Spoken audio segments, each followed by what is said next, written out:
Welcome to this video where we discuss the causes of fire. Now, we know how to start fires when we need to have a fire to warm up in winter, light a gas stove, that type of thing. These are intentional fires which are generally well controlled. But what causes unintentional fires? Well, unsurprisingly, humans, or people, are top of the list. Most fires are caused by humans, and they can be tracked back to negligence.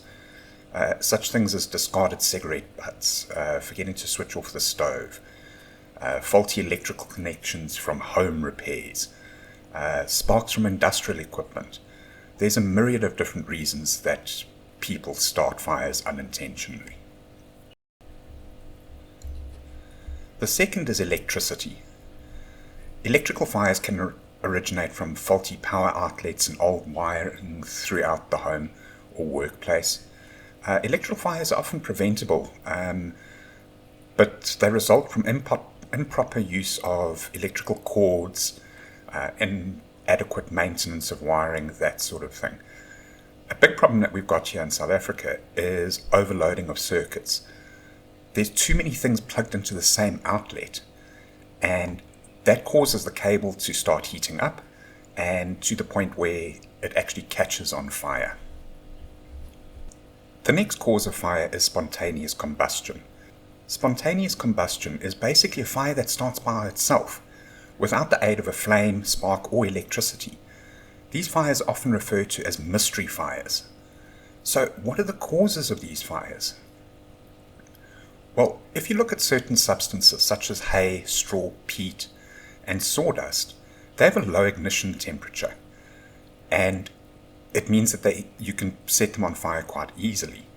Now, when we've got big piles of these substances and they get wet, they are broken down by bacteria, and as the bacteria decompose them, it releases heat.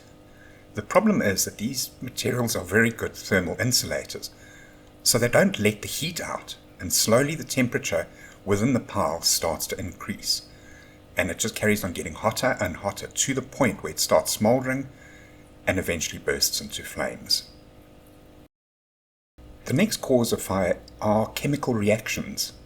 Sometimes when different chemicals are mixed together, they react and release energy. And this release of energy is normally in the form of heat. And this reaction is described as exothermic.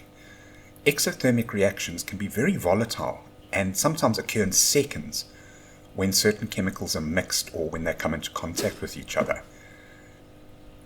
So when it comes to chemicals in the workplace, chemical storage and disposal needs to be carefully monitored so that you don't have these volatile chemicals mixing or coming into contact and starting fires.